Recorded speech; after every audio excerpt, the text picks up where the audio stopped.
Selamat pagi anak ibu semuanya. Pagi ini bertemu kembali dengan Ibu Bunga pada pelajaran biologi. Hari ini kita akan mempelajari tentang sel.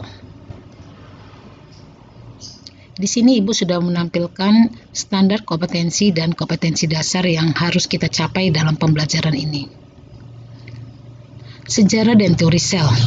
Robert Hooke, berkebangsaan Inggris, menemukan mikroskop yang sangat sederhana dan melihat sayatan gabus. Dia melihat padahal sebenarnya bukan ya, itu adalah ruang-ruang kosong yang merupakan benda mati. Kemudian Anthony van Leeuwenhoek menemukan juga mikroskop sederhana. Dia melihat benda aneh pada air rendaman, artinya disebut dengan mikroorganisme. Kemudian J.B. menyatakan setiap benda hidup adalah kumpulan sel. Henry Dutroquet, di dalam setiap sel bergerak cairan yang kompleks. Sel tersebut merupakan bagian fundamental dari organisme. Ini adalah mikroskop yang ditemukan oleh Robert Hooke yang bagian A, yang digunakan untuk mengamati sayatan tipis gabus. Yang B adalah penampang melintang sayatan tipis gabus yang diamati Robert Hooke. Ini dia ya. Berikutnya adalah Matthias Claydon dan T. Schwann menyatakan bahwa semua kehidupan tersusun atas sel, sehingga disebutlah teorinya sel sebagai unit struktural atau penyusun tubuh organisme.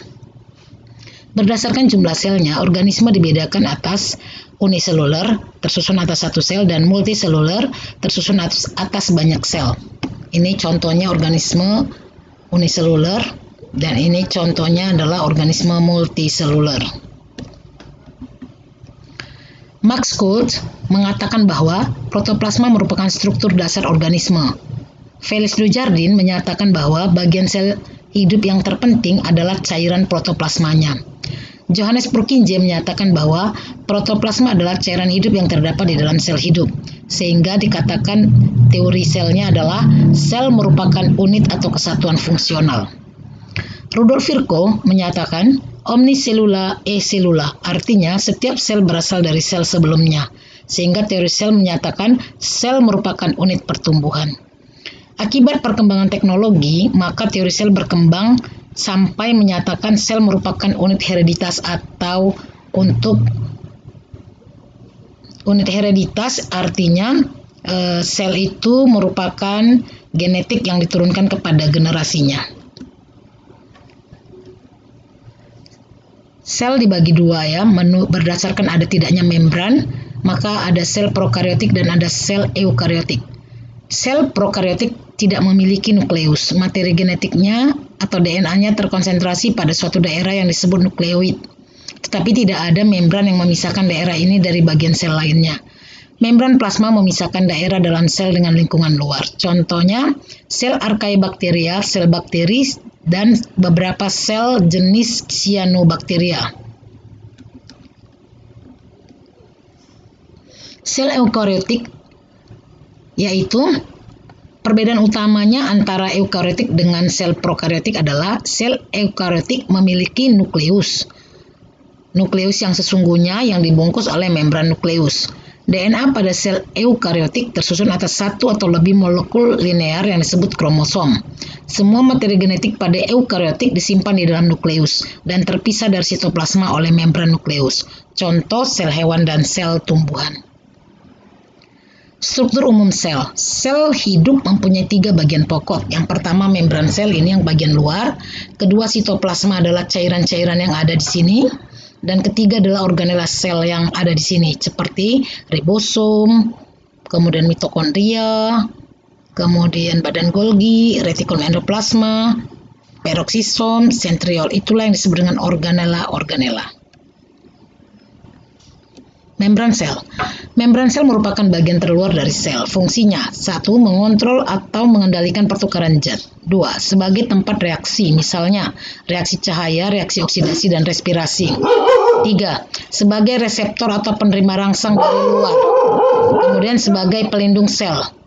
Mengontrol zat yang masuk dan keluar sel. Membran sel tersusun atas lapisan ganda lipid bilayer yang mengandung protein, kolesterol, dan oligosakarida. Membran sel, di dalam membran sel terdapat lipid yang disebut dengan fosfolipid. Fosfolipid terdiri atas ekor hidrokarbon bersifat hidrofobik, tahan air, kemudian kepalanya bersifat polar, bersifat hidrofilik, suka air. Protein pada membran sel dibedakan menjadi protein integral yang terlihat menembus membran, protein periferal yang berada di permukaan membran. Pada membran sel terdapat karbohidrat yang berikatan dengan protein disebut glikoprotein, atau karbohidrat yang berikatan dengan kepala fosfolipid disebut dengan glikolipid. Ini adalah gambar membran sel. Kita lihat bagian-bagiannya, ini sebagai kepala yang bersifat hidrofilik, kemudian ekor bersifat hidrofobik. Kemudian ini adalah sitoskeleton, ini adalah fosfolipid, kemudian ini cairan ya, sitoplasma, protein periferal di tepi-tepi, kemudian protein integral dia menembus ke membran sel, ini adalah glikolipid, ini adalah glikoprotein, dan ini adalah karbohidrat. Sitoplasma. Sitoplasma adalah bahan yang menyerupai gel yang terletak di dalam membran sel dan di luar nukleus. Sitoplasma terdiri atas sitosol dan organel-organel. Di dalam sitosol terdapat sitoskeleton yang mempertahankan bentuk sel, menjaga kekuatan mekanis dan mengorganisasikan pergerakan sel dan juga pergerakan kromosom pada pembelahan sel. Nukleus. Nukleus adalah organel yang mengendalikan seluruh kegiatan sel. Nukleus mengandung informasi genetik berupa DNA. Bagian penting dari nukleus, satu membran inti, terdiri atas dua lapis yang berfungsi sebagai pembungkus sekaligus sebagai pelindung inti. Pada bagian ini terdapat pori-pori yang memungkinkan terjadinya pertukaran zat dengan sitoplasma. Nukleoplasma merupakan cairan inti berbentuk gel yang kaya akan ion-ion, protein, enzim, nukleotida, dan benang-benang kromatin.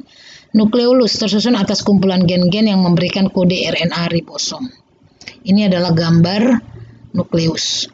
Bagian dalamnya nukleolus, anak inti sel, kemudian ini kromatin, kemudian ini adalah RE kasar ya, RE yang dilekati oleh ribosom. Demikianlah materi kita pada pagi hari ini. Semoga apa yang Ibu sampaikan dapat dipahami oleh anak didik kami sekalian. Tetap semangat dan sampai jumpa pada pembelajaran berikutnya. Salam sehat.